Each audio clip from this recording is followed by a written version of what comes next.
Come watch us play Middlebury, 2 o'clock at Farley-Lamb Field. And tune into the show on willienet.org, and big thanks to the Sideline QB Club. Go Ephs.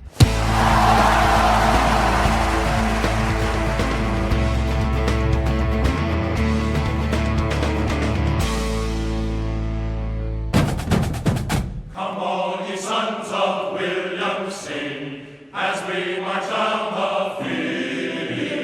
Cheer till the hills and valleys ring, with never a thought to yield. We'll back the team in every game, with them in every play. Fling out the purple hair, for once again comes William's day. Welcome to the Williams College Football Show, brought to you by the Williams Sideline Quarterback Club. I'm your host, Malcolm Smith. On today's show, we'll be looking back at the Bowdoin game, we'll look ahead at Middlebury, and we'll meet two current student athletes, Campbell Pang and Brendan Guy. I am here, as always, with Williams College head football coach Mark Raymond. Mark, we're glad you're here. Good to be here, Malcolm. Thank you. So, kids, before we talk about the Bowdoin game, I want to look ahead to Middlebury. We need your help with the kickoff crew again this week. Meet us in the south end zone, 15 minutes before kickoff. That's 1:45 this Saturday in the south end zone, and we'll be high-fiving the players as they take the field. All right, Coach, let's talk a little bit about the Bowdoin game. No kickoff crew there. You were up in Brunswick, and you came away with a 35-17 victory. Wasn't really that close. Tell us about that game. Yeah, it was. I thought we played really well from start to finish. We were able to get out of the blocks quickly this week, unlike the week before. Put some points up early. Our defense was solid, and we were able to kind of build a big lead going into the fourth quarter. So the very first play from scrimmage was not tailback up the middle. It was a fake tailback up the middle, and Owen Johansson a little bit around the end, mixing it up a little bit. Yeah, it's just kind of a read play, option play that Owen, can execute, and he's a handful out there. He certainly is. Now, we did come out of the blocks well. Bowdoin had some success moving the ball early. Like they were running a little bit of option on us. They had a couple of drives that were we making adjustments or just sort of getting used to what we were seeing. Yeah, we weren't exactly sure what their plan would be going into the game. They had played multiple quarterbacks and some different schemes. So they came out with a nice kind of dive option scheme. It took us a series or two to really get it dialed in. Well, we did a great job, and there was a big fourth down play early on one of their drives, 4th and 3 at the Williams 37. Luke Mangini with a big tackle. That made a difference. The guys did a real good play. The guys up front, created a pile in there, and I think Luke came in and cleaned it up. The Williams offense had 37 carries on the ground for 223 yards rushing. That's 6 yards per rush. John Orris had perhaps one of his best days as an Ephs. 13 carries, 144 yards, and 1 touchdown. That's 11 yards a carry. Owen Johansson, 8 carries for 69 yards and 2 touchdowns. Those guys were great, and when you get runs like that, your line's doing a terrific job. Yeah, Bowdoin's tough up front. They bring a lot of different pressures and, really dive into gaps, and our guys were able to split a couple, and, John did a great job running real hard in there.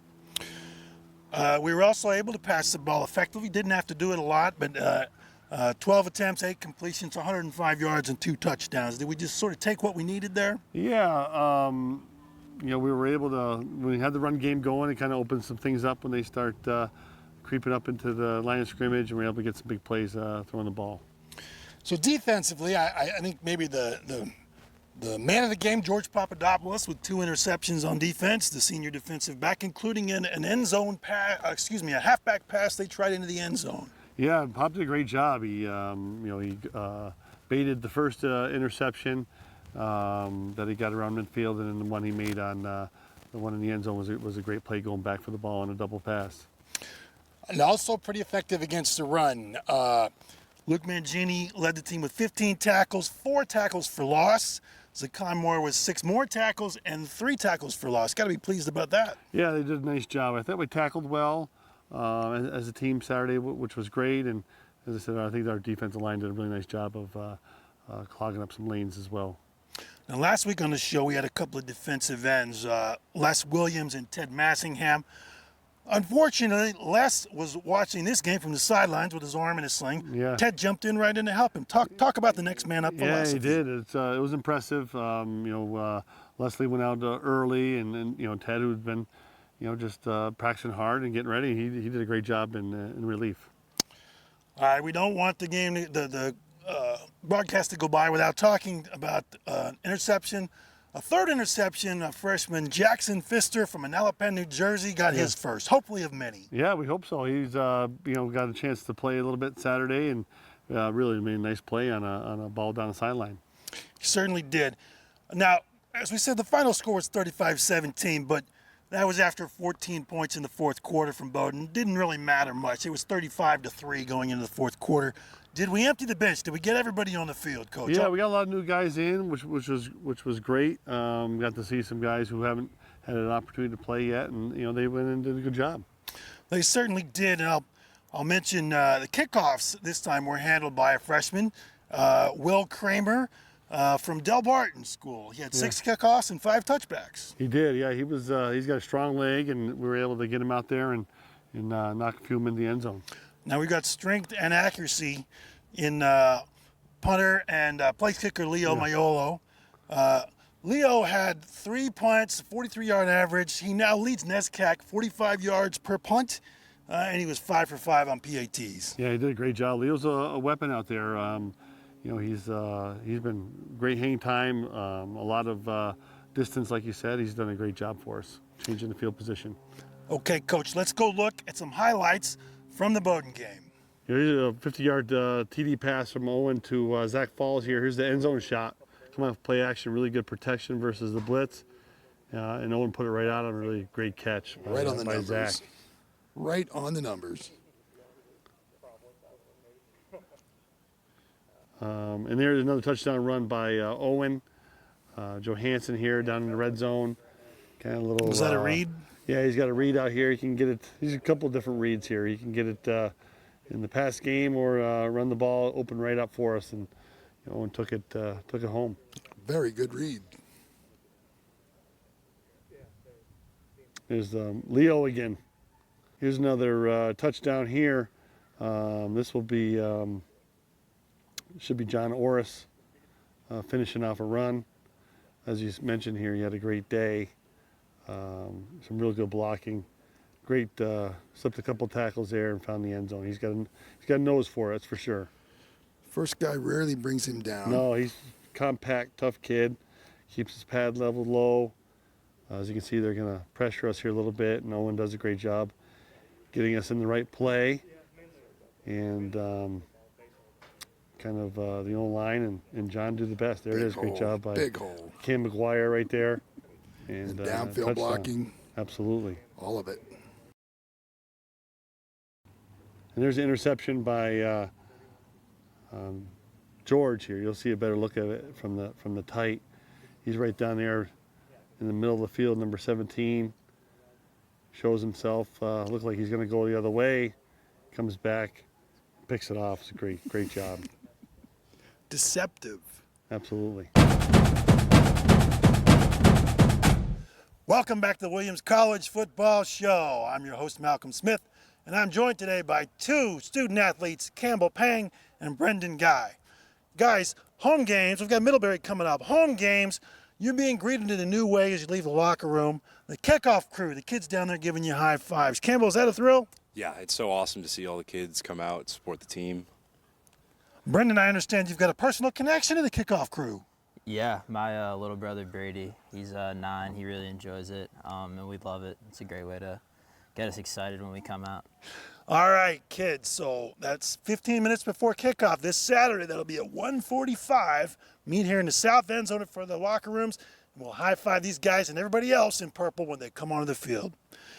So I want to ask you guys to introduce yourselves to the folks. We'll start with you. Your name, your number, your position, and your year and your hometown and your major. All right, my name is Campbell Pang. I'm number 20. I play safety, and I'm from Duxbury, Massachusetts, and I'm an econ major. And you are a senior. I am a senior, correct. All right, great. Brendan, how about you? My name's Brendan. I am a senior. I'm number 83, and I am a religion major from Springfield, Mass. And where do you play on the field? I play tight end. Okay. So we got a tight end and a defensive back here. Tell us a little bit about your family out there in Springfield.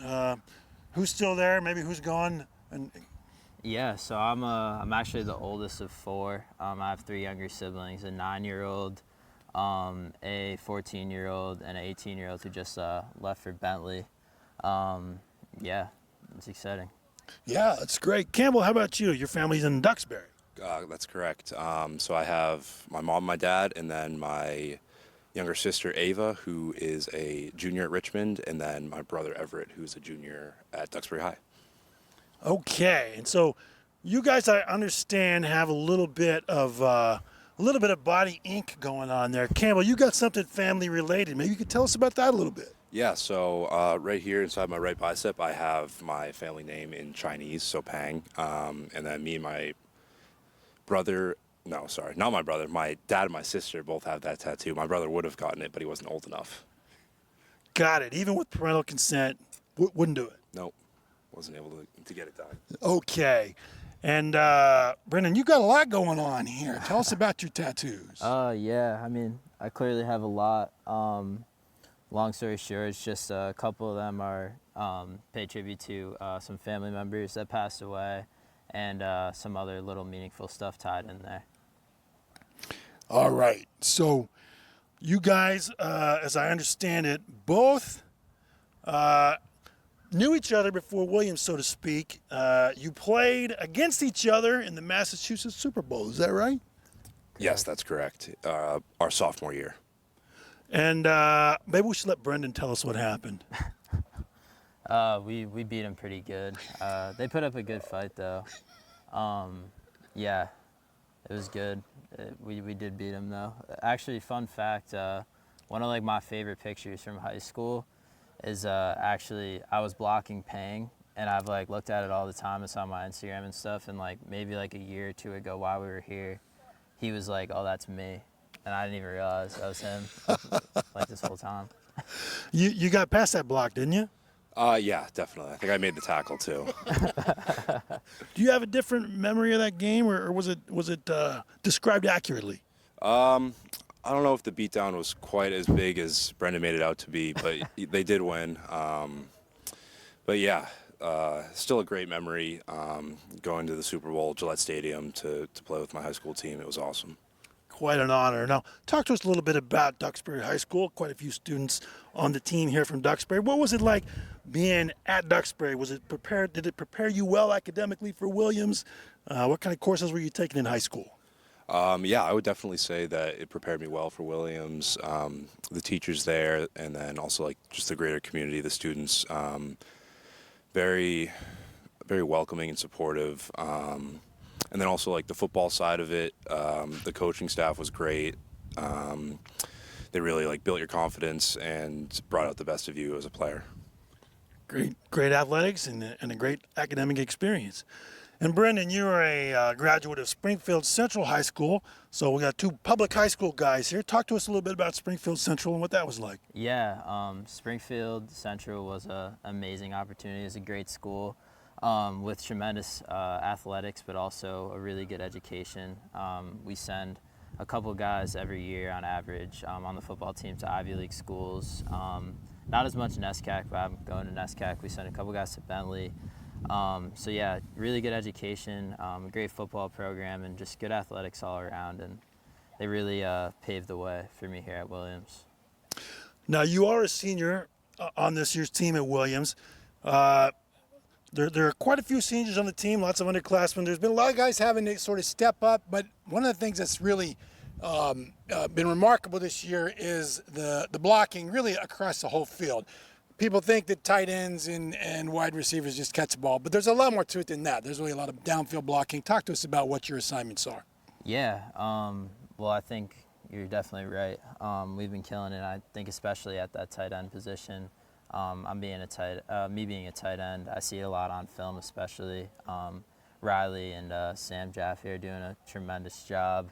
and they're really getting after guys. I saw you made a comparison to Riley, or I don't know if it was you, sorry, but the newsletter compared Riley and Cam Scatterborough. I like that comparison. I think that's pretty accurate. Except Riley doesn't fumble, but we don't have to get into that. Now, in preparing for the Bowdoin game, Bowdoin was a little bit different than a lot of opponents. They sort of come at us with some different sets, some different personnel, different quarterbacks.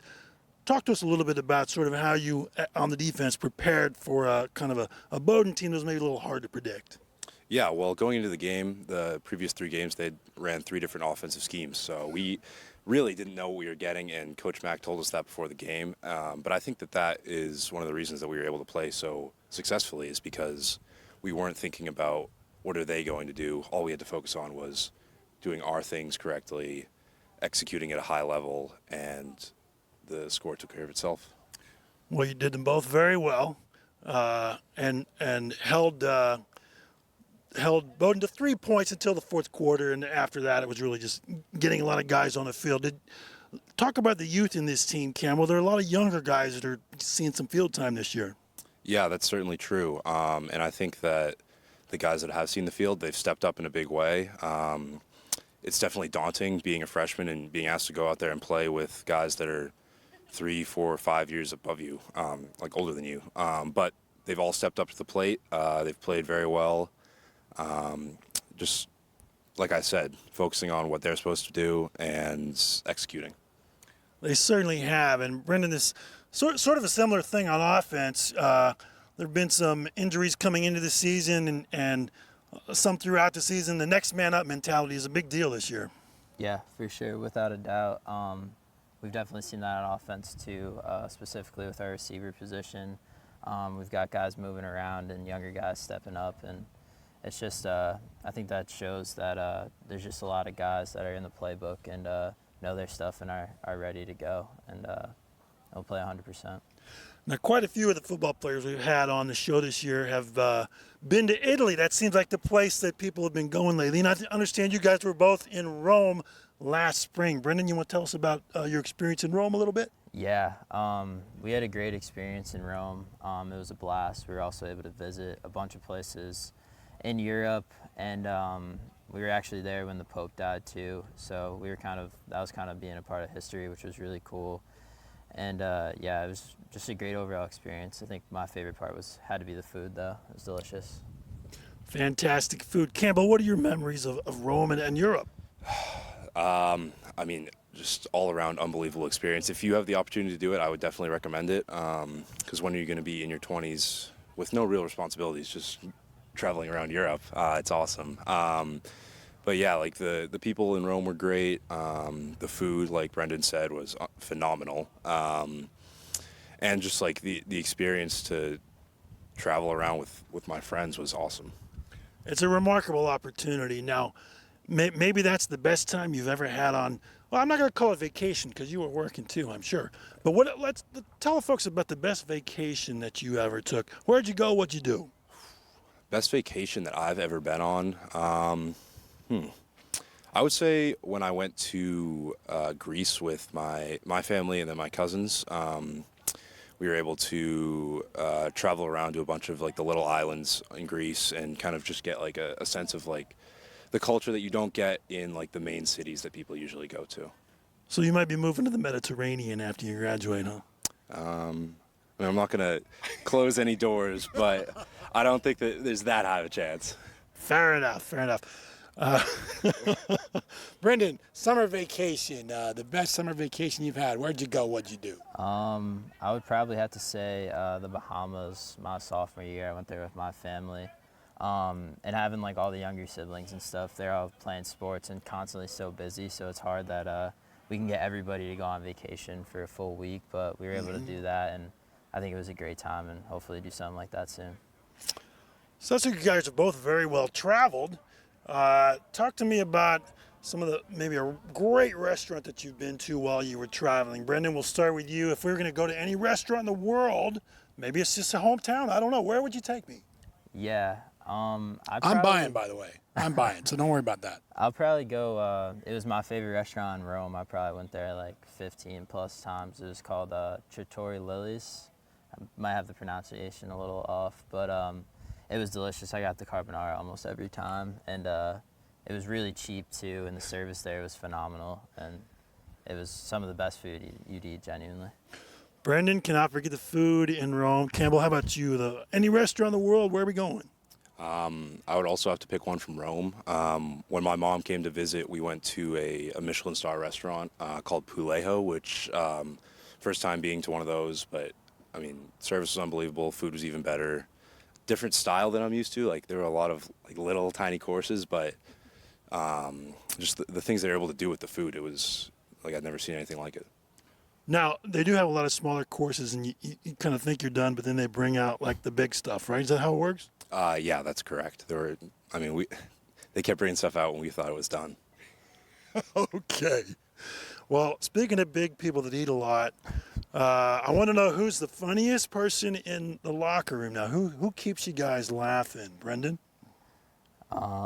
Big people who eat a lot. I think you're directing that a little towards the O-lineman, which I completely agree with. So I'm gonna have to go with the person that is big and eats a lot. Rowan Stenson probably, or Joseph Namwowo. They're two very, very funny people. Rowan and Big Joe. What about you, Campbell? What do you think? Funniest guy in the locker room? I think kind of dark horse candidate for this one is Brant Bickford, freshman. So he's kind of new to the scene, but he's made a good impression. He has gotten a couple of votes now, and he's not a big eater necessarily. Maybe he is. I don't know. Actually, I do know. But he's not as big as an offensive lineman. All right. You're about to wind up your football careers. You're both seniors. You'll probably be doing something different next year. Maybe not Italy. I don't know. But Campbell, what do you see yourself doing a year from now? Yeah, so definitely not in the Mediterranean, but I actually have signed a job offer to do consulting in Boston, so that's what I'm doing a year from now. All right, moving to Boston. Brendan, what about you? What do you hope to be doing a year from now? I also signed a job offer and I'm moving to Boston, doing tech sales at Dell Technologies, so I'm excited for that. Congratulations to both of you. You've got jobs lined up. I'm sure you got great futures ahead of you, including this Saturday against Middlebury. I want to thank you both, Campbell Pang, Brendan Guy, for being on the show today. And go Ephs!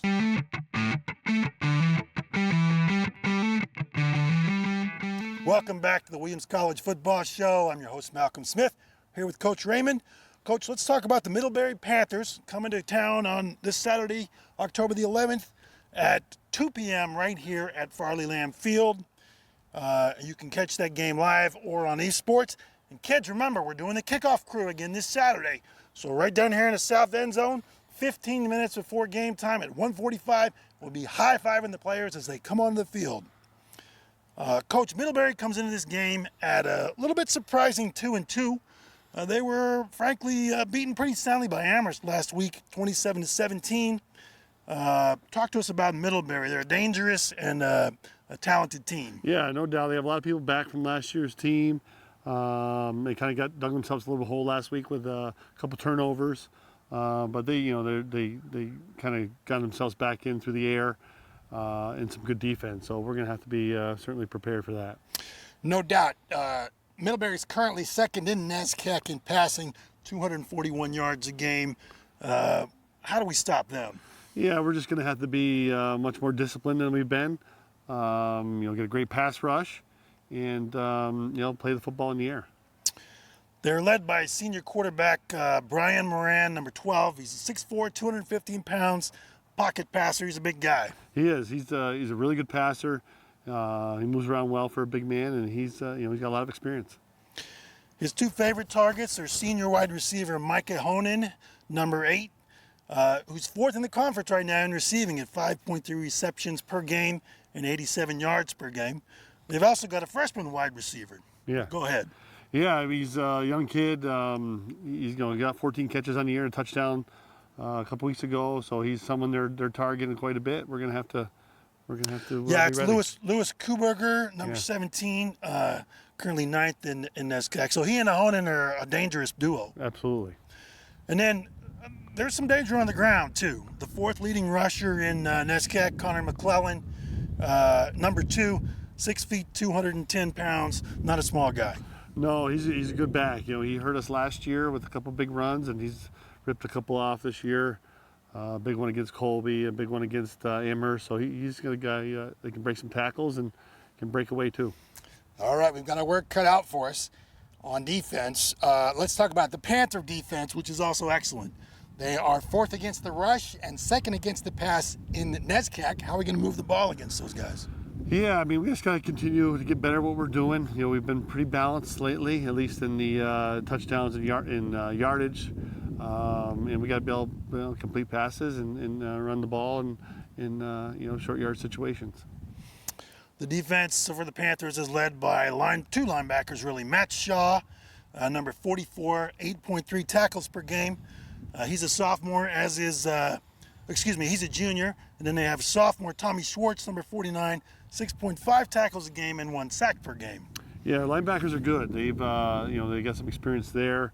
A couple new defensive ends, a couple new guys in the secondary, but the linebacking group has kind of been their anchor this year. So recap for us a little bit, offensively, defensively. What do we need to do to? Yeah, I mean theirs is balanced the team we've seen so far. They're very capable of running the ball, and again they're a big play operation through the air. And then defensively they're just very sound. They have a good system. They're good tacklers. We're just gonna have to be better than them in those spots. Middlebury comes into the game at 2-2, as we said, leading in a lot of categories or near the top in many categories. Is this a season-defining game for them in some ways? You know, I don't know how they see it. Probably just like us. It's the next week. It's part of the schedule, and we're next, and they're next for us. All right. Well, kids, come out to the next game. Again, the kickoff crew, the South End Zone at 1:45, and high-five the players as they come on the field. For the Williams College Football Show, I'm your host, Malcolm Smith. Coach Raymond, thank you for being with us again. Appreciate it. Go Ephs.